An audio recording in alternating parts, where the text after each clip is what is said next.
I'm very thankful that Professor Eleanor Stump is organizing this. Well, if you look her up on the internet, you will soon see that she's one of the most accomplished philosophers in the field of the philosophy of religion. She surely made significant contributions to the topic of theodicy. So why is there a sufficient reason for God to permit human suffering, which is probably one of the most ardent questions. And yeah, she's also an expert, especially in the thinking of Aquinas. Yeah, for most of her time, I think it's fair to say that she was stationed or is stationed in St. Louis University, the Midwest of the US, but also held various positions and, well, was invited for almost all of the most important lectures you can think of in the field of philosophy.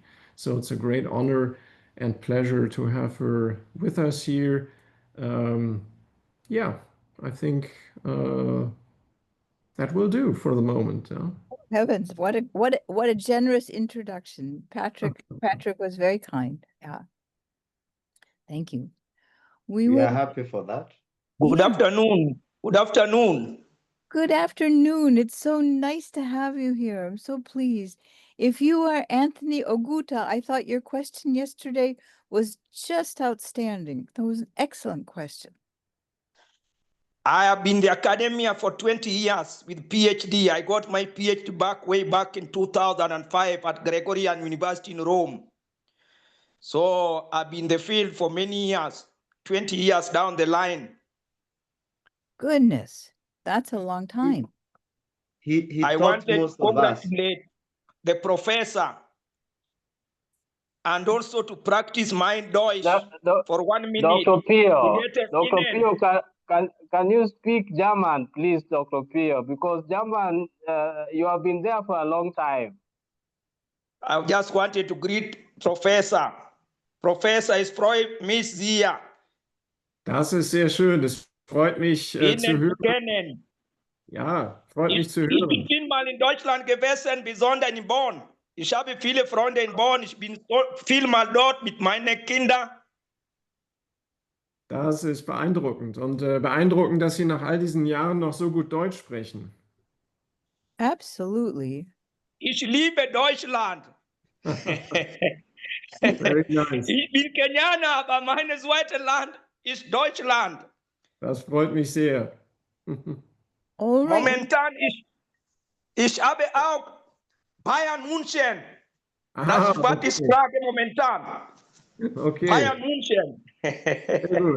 Okay, we are getting ready to begin. Thank you.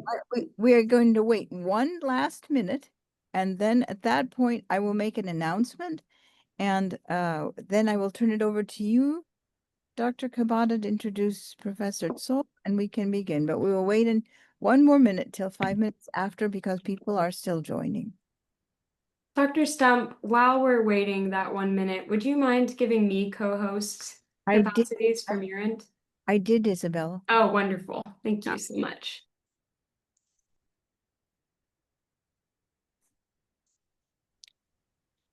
All right, then we are getting ready to begin.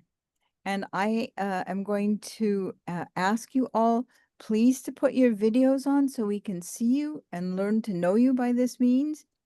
Also, will you all please mute yourselves so that we don't get distracting noise during the lecture?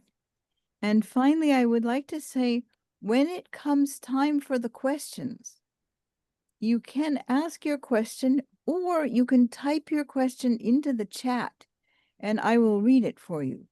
So if you're having any trouble with the sound at your end, or if you simply prefer to write your question, you can do so in the chat, and we will use chat questions also at that point. So with that small announcement, Dr. Kabata, I'm going to turn it over to you and ask you to give us a short introduction of Professor Zoll. Yes, you are most welcome, all the participants today. I want to introduce again Professor Patrick, who was born in 1978, joined the Jesuit order in 1998, And in 2002, he did his baccalaureate in philosophy at Munich School of Philosophy.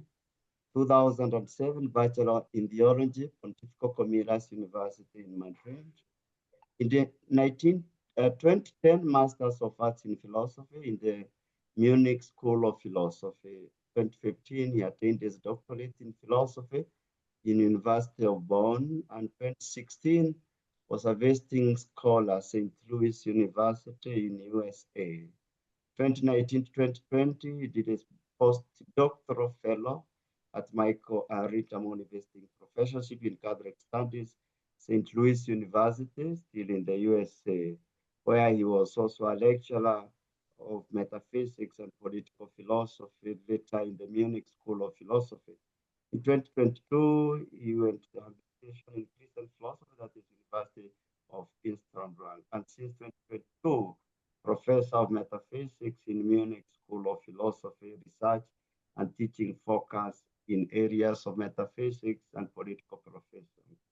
We can look at some of his professional appointments: 2008 to 2009, teaching assistant, Munich School of Philosophy; 2014 to 2015, assistant lecturer, Munich School of Philosophy; 2016, as I said, visiting scholar, St. Louis University; 2017, 2019, lecturer again, Munich School of Philosophy; 2019, visiting scholar, St. Louis University, and now present professor of metaphysics in the school, Munich School of Philosophy. And today he continues with the second lecture, guiding us on this question of St. Thomas Aquinas.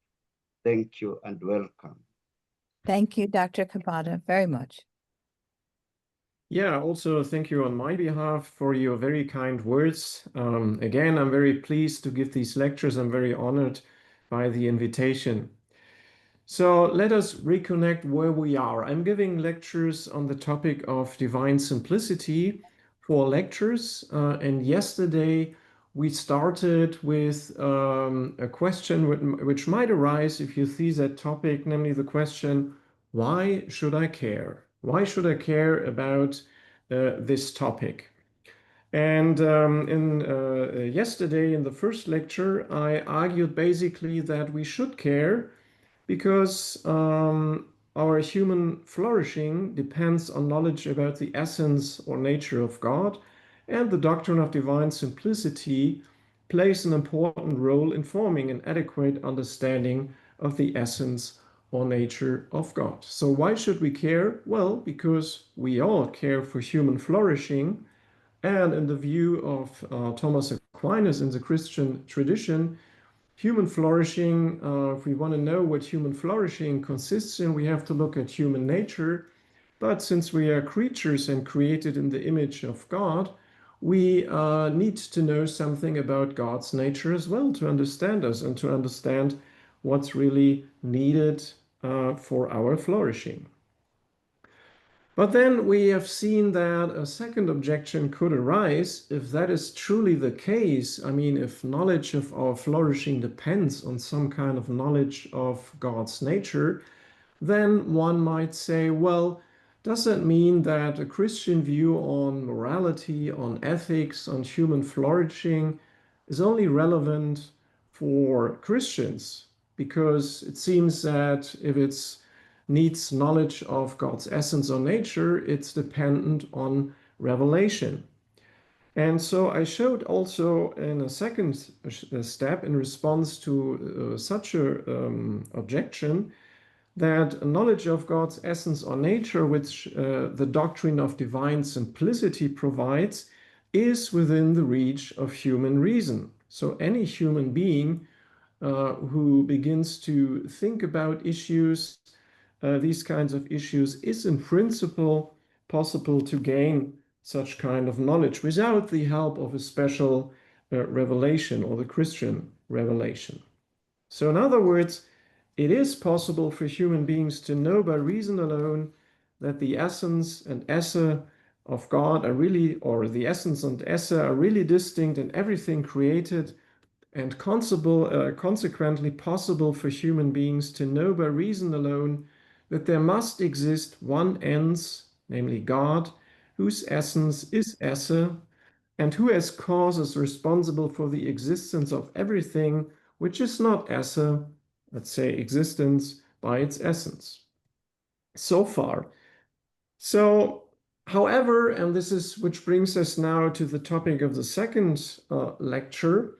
So the claim that knowledge of the identity of essence and esse in God, as well as knowledge of the corresponding non-identity in creatures, so the claim that that is in principle within the reach of human reason, provokes a third kind of objection we can raise, and we can reconstruct it something along the lines you have in under the number 7 in your handout. So we could say, well, the first premise is human beings can know by reason alone that the following two propositions are true. First proposition, there exists one ens, God, who is esse by his essence. Proposition 2, any other ens is not esse by its essence, but rather an ens which participates in esse. Premise 2, well, if human beings can know by reason alone that these two propositions are true, it seems that the truth of these two propositions is universally evident to human beings, or at least we can say to philosophers. Premise 3, well, the truth of the two propositions is not universally evident to philosophers. Just a brief look at the history of philosophy, or of the history of the philosophy of being, reveals that it's not universally evident. I mean, look around you. Therefore, conclusion, human beings cannot know by reason alone that the two propositions are true. So as I said, it seems not very promising to claim that it's really universally evident that God is a subsistence esse, or esse by his essence, and that everything is metaphysically composed correspondingly, namely of its essence and its esse. So I think that's not very promising to go that route. And I think it should be not come as a surprise that's in this sense not universally evident, because it's not something we can know a priori simply by thinking about the meaning of the concept of God or something like that. But rather where we start with, namely that the existence of anything we encounter in our experience is something different from what it is. I mean, that's discovery. Well, it's a complex and difficult process of abstraction, and it's not something we just see intuitively if we look at things. So that it is not universally evident should not come as a surprise, because it's not something which is a priori known just by the meaning of the terms we employ or something like that, but we need a kind of difficult process of abstraction to gain or to find a starting point to begin with. So how do we rebut these third objection? And I already think we have a hint of it, what we've seen yesterday when we looked at Aquinas and the role that revelation plays in the thinking and how revelation relates to reason. So we've seen that in his view, revelation comes to the aid of reason. It's not substituting reason, but it comes to the aid of reason. So let us briefly remember Aquinas' distinction between two kinds of revealed truth and what Aquinas told us about revealed truth, which are accessible to human reason. And what he told us about these truths was accessible to human reason right at the beginning of his Summa Theologia. So you have that on your handout with text 4. And I read it here. Even as regards those truths about God which can be discovered by human reason, it was necessary that humanity should be taught by a divine revelation. Because the truth about God which reason can discover would only be known by a few, and that after a long time, and with the admixture of many errors. Whereas a human being's whole salvation or flourishing, which is in God, depends upon the knowledge of this truth. Therefore, in order that the salvation or flourishing of humanity might be brought about more fitly and more surely, it was necessary that there should be taught divine truth by divine revelation. So again, according to Aquinas, it constitutes a fallacy to infer from the fact that a truth can be potentially known by human beings by reason alone, that that truth is universally known by philosophers in actuality. So the problem with the objection is that it does not sufficiently distinguish between the knowability of something and the mode or manner in which it can be known. The two propositions are not propositions whose truth can be known a priori. That means by anyone who understands the meaning of the terms of which the proposition is composed. Rather, as Aquinas notes, the discovery of certain truths about God and created reality is the result of a complex and difficult process of abstraction, and human reasoning is prone to make errors in this process. Thus, from the fact that the truth of the truth of the two propositions is not universally evident to philosophers, it does not follow that the truth of these propositions cannot be known by reason, by human beings, by reason alone. Rather, in Aquinas' view, the very fact that knowledge of certain truth relevant for human flourishing is not universally evident to philosophers, although that knowledge is in principle within the reach of human reason, explains God's revelation of these truths. So revelation does not undermine, but aids human reason. That the truth of the propositions that God is essence, is esse by his essence, and that there is a non-identity of what a thing is and that it is in everything created, that truth is revealed to humanity. That is beyond doubt for Aquinas.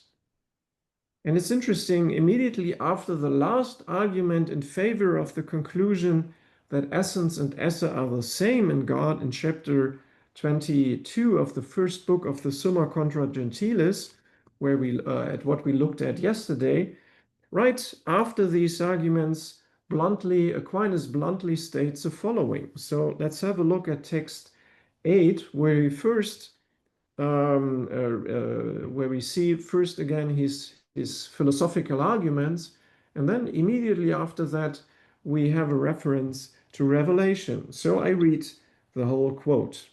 Aquinas says, "Everything exists by that which has esse. Therefore, no thing whose essence is not its essence, its esse, exists by its essence, but by participating something, namely esse. Now, that which exists by participating something cannot be the first ens, because that which a thing participates in order to exist is prior to it. But God is the first ens, to whom nothing is prior. Therefore, God's essence is his esse." And now the interesting part comes. So directly, immediately after these arguments, Aquinas says, "This sublime truth Moses was taught by the Lord. For when he asked the Lord, 'If the people of Israel ask me, what is his name, what shall I say to them?'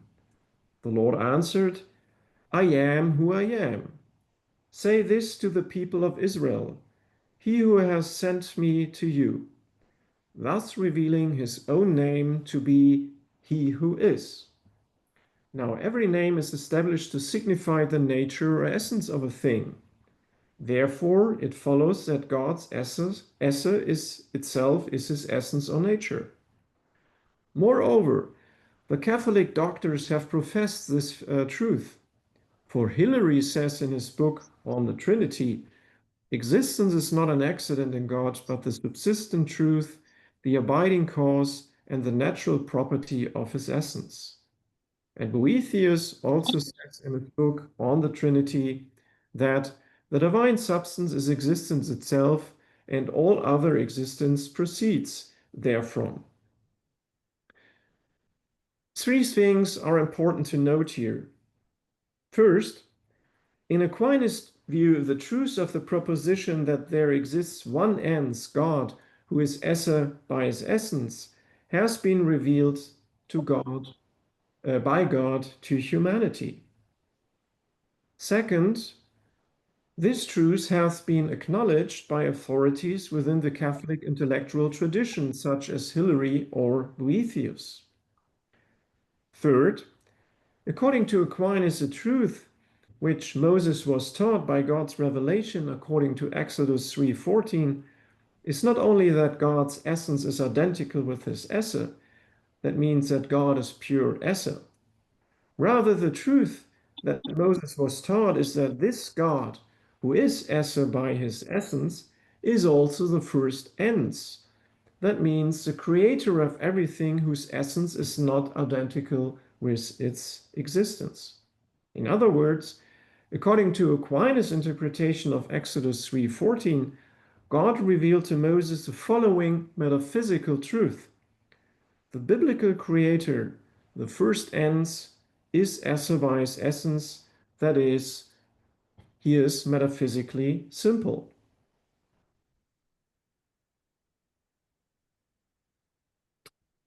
So the revelation of this truth aids human reasons in two ways. First, it helps human reason to correct wrong conceptions of creation and the creator.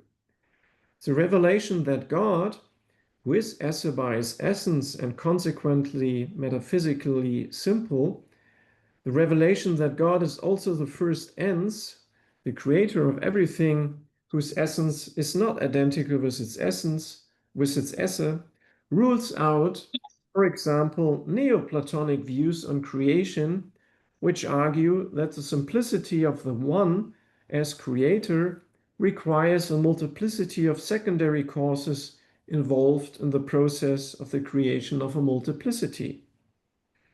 So I will not dive into that. Aquinas unfolds this argument at length, for example, in his commentary on Dionysius on the divine names. And I've also, for example, published on that and explained that more in detail. You can find it available on my homepage if you're interested in it. So the only thing I want to point out is that the revelation that God as first ens, as primum ens, is identical with esse, with pure esse. With that identification, we can identify wrong conceptions of the creator and creation, namely, for example, ideas which say, well, if you have a first ens, which is metaphysical simple, it cannot account for the multiplicity, for the creation of a multiplicity. You need some kind of secondary causes somehow involved also in the creation of things which exist separately from God. So that's in a rough sense the Neoplatonic view, or at least as Aquinas sees it. And he says, well, that's wrong because you can have one principle which accounts for what unites and what differentiates a multiplicity. You can have that, and God alone is responsible for the creation of this vast plurality or multiplicity of things we observe in the world. But there is a second thing which the revelation of this truth in Exodus 3:14 can help us, can aid reason. So the revelation of the metaphysical truth that the biblical creator, the first ens, is esse by his essence, and in this sense metaphysical simple, helps human reasons also to correct mistaken views on divine simplicity itself. So because we can also messed up things when we try to think by ourselves on what divine simplicity is. And so the biblical revelation is a good correction and can help us to see what has gone wrong in our reasoning process. So, for example, one prominent contemporary view on divine simplicity is that it is a doctrine which rules out that human beings can have any positive knowledge of the divine essence or nature. So, according to this view on divine simplicity, the only function of the doctrine is to safeguard the fundamental difference between creator and creation by frustrating any attempt to describe God's essence or nature positively. Some even attribute such a radical apophatic interpretation of the doctrine of divine simplicity to Aquinas himself. Well, I think we have already sufficiently seen to see that something must be wrong with such kind of views, not only with the interpretation of Aquinas, but also in more systematic manner, because, well, if Aquinas says that some kind of knowledge of what God is, of God's essence or nature, is necessary for our human flourishing, so then if we cannot have any knowledge of that, then it seems that it's impossible to have the relevant knowledge for human flourishing. So something must be wrong in, well, first attributing such a view to Aquinas himself does not cohere very well with what he says in other places. Yeah, and we see, I will continue now, and there I hope you see why there are good reasons to reject such kind of interpretations of the doctrine. So, and I think it's again beneficial to turn to Aquinas himself, not only to see what his true views on the issue are, rather we can learn, I think, from Aquinas also why such apophatic interpretations of the doctrine of divine simplicity must be corrected in light of how God has revealed himself, according to Exodus 3:14 and also, of course, the rest of the Bible. Well, I think a very good place to see what Aquinas thinks on divine simplicity is in his disputed questions about God's power, his Questiones Disputate de Potentia, and especially to question 7. So it's a very big question. It contains 11 articles, and it's one of the most extensive treatments of Aquinas on the issue of divine simplicity. Well, for reasons of space, it's fun to read them all. I leave that to you. I just concentrate now on Article 5, which is especially interesting for us. Well, Article 5 raises the following question, namely the question whether names such as wise or good signify God's essence or nature if they are predicated of God. So when we say, for example, God is wise, God is good, do these names signify something which is God in his essence or nature?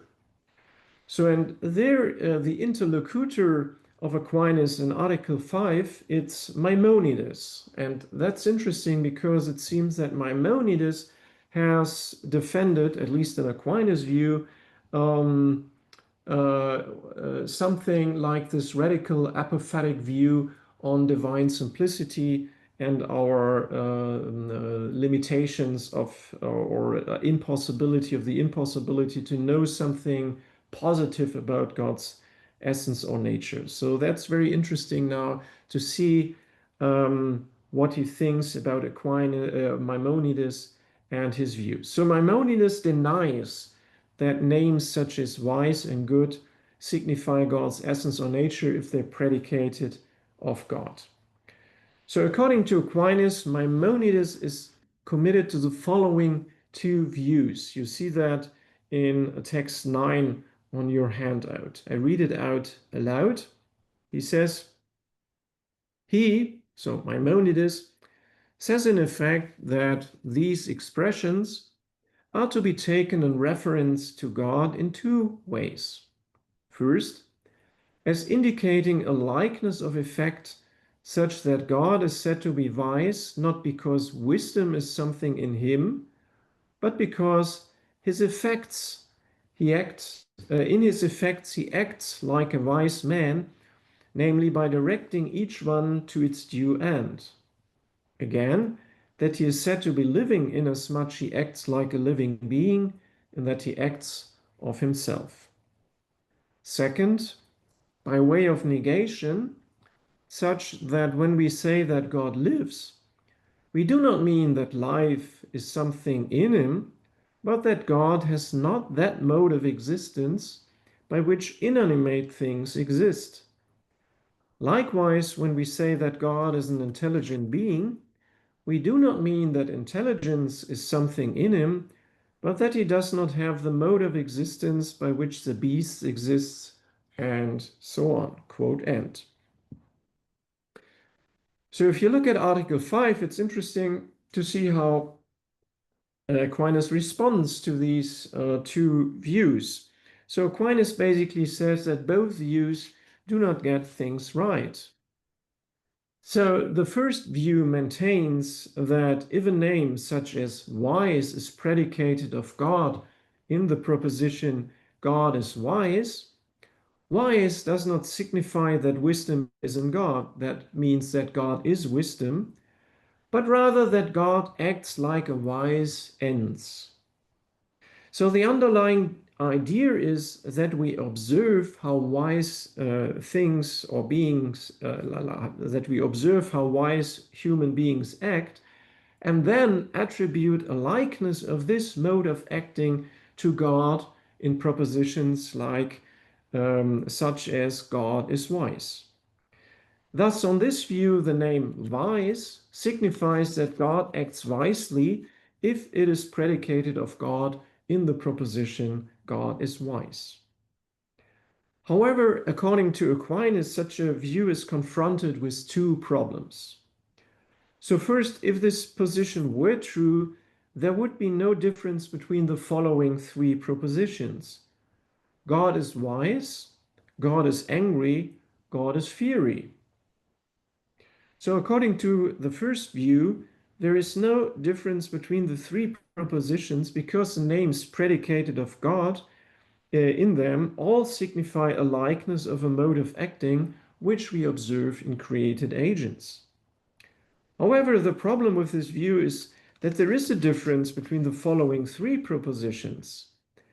God is an ens, which is wisdom. God is not an ens, which is subject to passions such as anger. God is not an ens which can burn.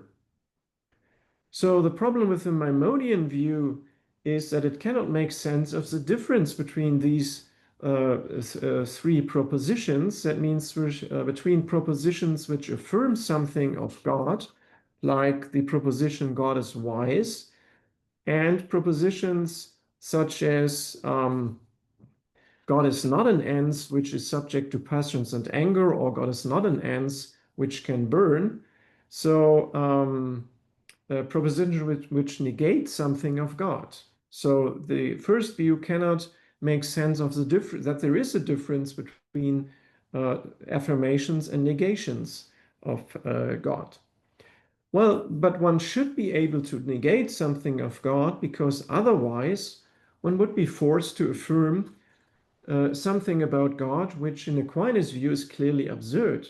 For example, that God is subject to passions such as anger, or that God is a body.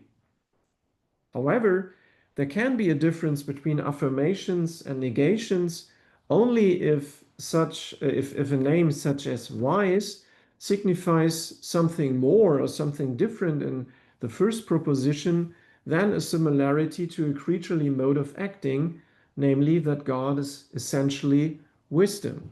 So the comparison of these different propositions says to us, well, if Maimonides' view is right, they all signify the same, namely that God is acting like similar to something, a mode of acting we observe in created agents.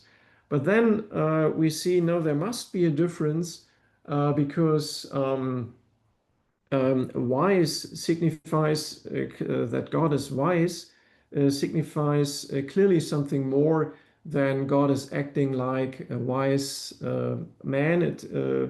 It signifies, namely, that God is essentially wisdom. So one can make sense of the difference between propositions which affirm and propositions which negate something of God only if names which are predicated of God signify God's essence or nature and others do not. So that's the point here. The Maimonidean claim that names such as wise do not signify God's essence if they are predicated of God, but signify merely a similarity to a creaturely mode of acting has the absurd consequence that one cannot anymore negate something of God. And that's clearly something which we do not want if you think it through. And so a second argument for the rejection of Maimonides' first view on the signification of divine names can be reconstructed as follows. So first premise, Maimonides is committed to the view that creatures have not always existed. Premise 2, if names such as wise or good signify nothing but a similarity to creaturely modes of acting, if they are predicated of God, it is false to say that God was wise or good before the existence of creatures. That means before God's acting as a wise and good creator. Premise 3, if God's wisdom and God's goodness are not dependent on the existence of good and wise creatures, that means on God's acting as a wise and good creator. Premise 4, well, if the preceding premise is true, the consequence of the second premise is false. It is not false, but true to say that God was wise and good before the existence of creatures. So, and it follows from the previous premise that the antecedent of the second premise is false. So therefore, the claim is false that names such as wise or good signify merely a similarity to creaturely modes of acting if they are predicated of God.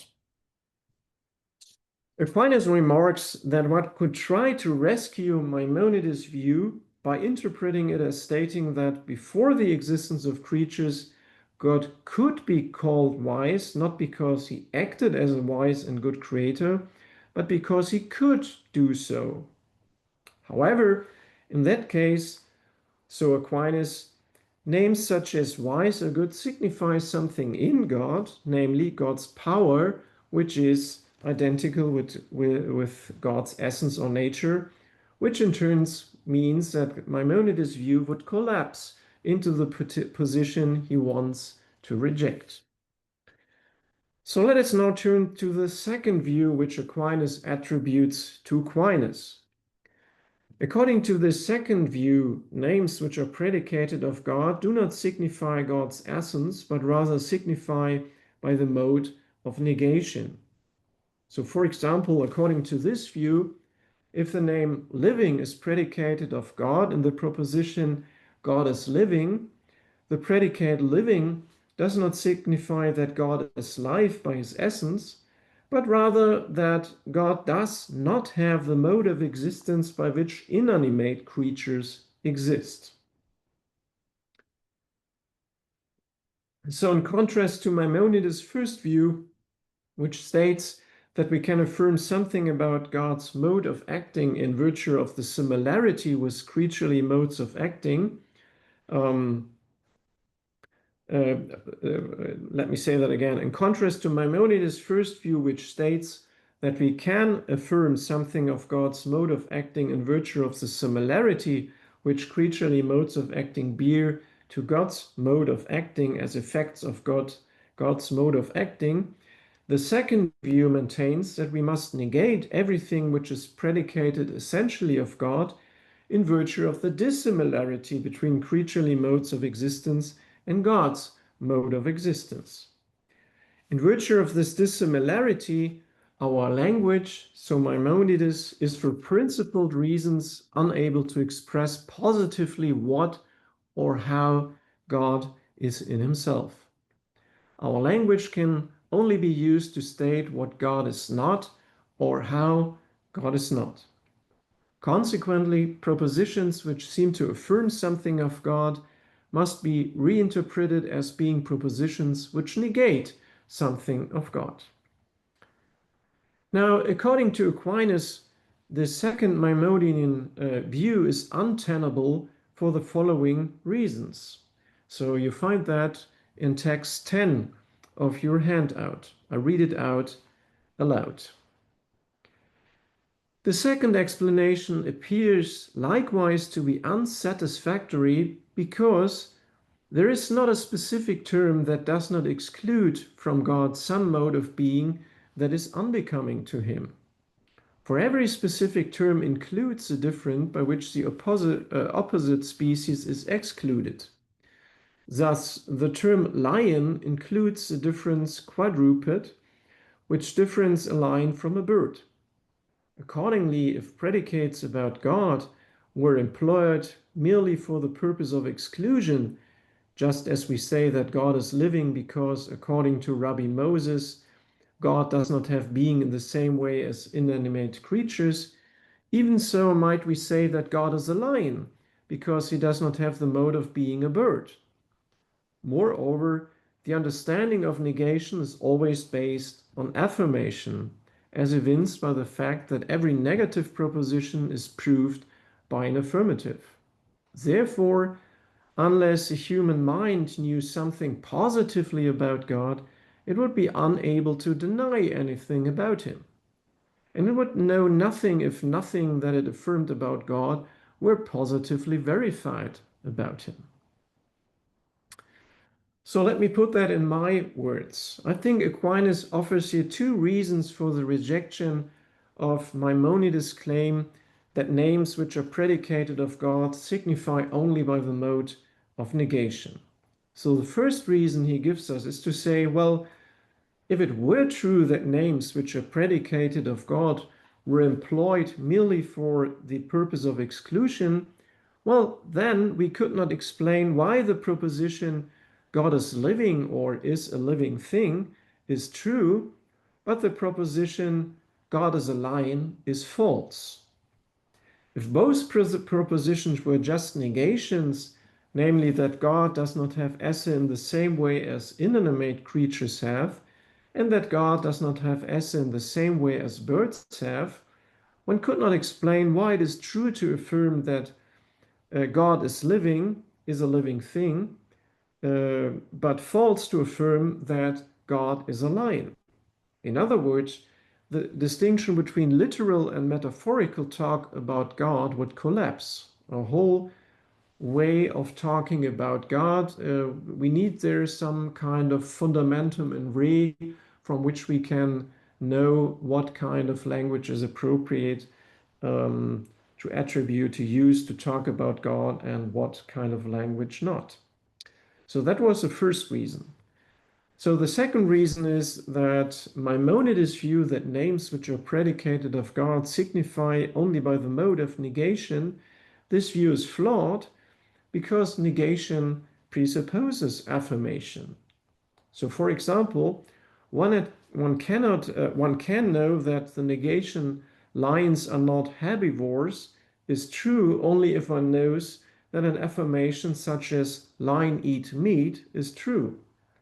And one cannot reinterpret all such affirmative propositions as negations. So for example, the affirmation lions eat meat as a negation, lions do not have esse in the same way as herbivores have, because then one would know nothing, not even something negative about what one pretends to talk about. Thus, negative knowledge, that means knowledge of what is not true about God, requires some positive knowledge of what is true about God. In other words, we need some kind of knowledge. Maybe we cannot define God. Aquinas does not say we have a definition of God. We can define God as we can define, for example, what water is or what a human being is. Well, but this does not exclude the possibility that we have some kind of positive knowledge, and not only knowledge that God exists, but knowledge also about what God is by his essence and nature. Okay, I've come to the end of what I wanted to convey to you today. So let us briefly recapitulate what we have seen today. So I have begun by saying that yes, we can have natural knowledge. Every human being, without reference to revelation, can acquire some of the knowledge which is necessary for human flourishing, namely knowledge about God's essence and nature and about the simplicity about God's essence and nature. However, since we are prone to make mistakes in our reasoning, since that kind of knowledge is not knowledge we can know a priori, but need some kind of process of reasoning and so on. So we are prone to make errors about it. We are prone to mess it up, to end up with wrong conceptions of creation and also of divine simplicity itself. So therefore, according to Aquinas, the truth that God is an ens and as an ens also identical with pure esse, this truth was revealed in Exodus 3:14 to 8 human reasons to correct precisely mistakes one can make and think about God and creation.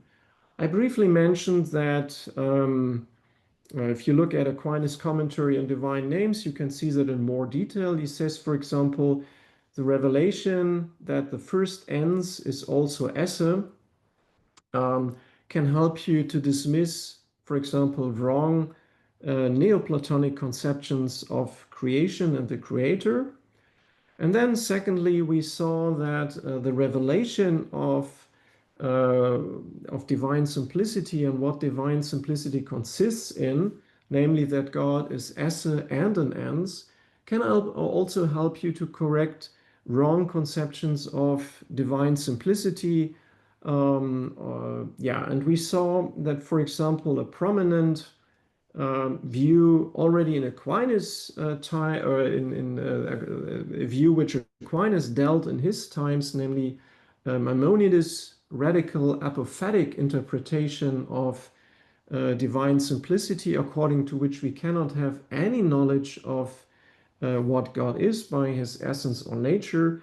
This is also a view which is very prominent today, and also a view which is associated very much with the doctrine of divine simplicity, which is understood just as a kind of rule which says to you, well, we cannot know anything positive about God. Divine simplicity just tells us what God is not, but it does not convey us any knowledge about God's essence and nature. And I showed you in detail by going to the texts of Aquinas. So first of all, I think that that is not a view which is really a view which Aquinas upholds, but it's even more important. It's not just Thomistic inside baseball, so about the right interpretation about Aquinas.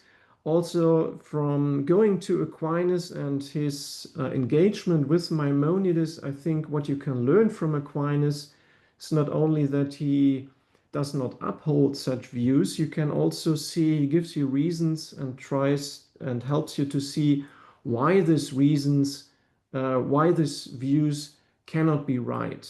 So first, we have already seen that according to Aquinas, some knowledge of God's essence or nature is necessary for human flourishing. So, and if the doctrine of divine simplicity would imply that we cannot have any knowledge, so that would be weird and a apparent contradiction, and a very strange situation. And secondly, I've seen he argued also with Maimonides, and he said, well, you really cannot think it through, this radical apophatic stance, because negation and this apophatic stance really negation presupposes affirmation. It's more basic, more fundamental. So in order to negate anything, you need some kind of positive knowledge of what you want to say that thing is not. Otherwise, you cannot negate anything of that thing.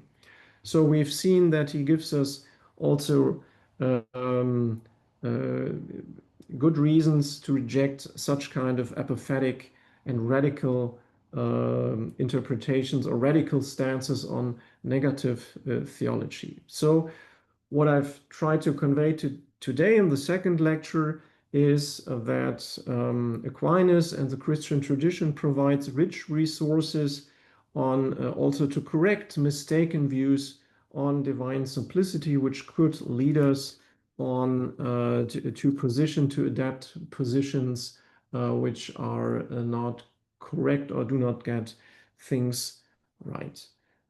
So, and just a little foreview, a little spoiler. So tomorrow I will explain to you in detail the positive side. So what is the metaphysics and the epistemology behind Aquinas' claim that we can know something positively about God's knowledge, and how does that go together with his view that that we cannot define God's essence or nature, or that we do not have knowledge of God's essence or nature in the sense that we can define God or can see God, how he is in himself in this life and statu viae. So I explained to you a little bit how Aquinas solves this kind of puzzle, how he adopts a kind of middle position in between a really naive too optimistic view, which does not recognize our cognitive limitation when it comes to knowing God and speaking about God, the limits of our language, and the radical negative theology which he attributes to Maimonides. So tomorrow I will speak about how, on Aquinas' view, we can have imperfect knowledge of God's of the essence or nature of a simple God.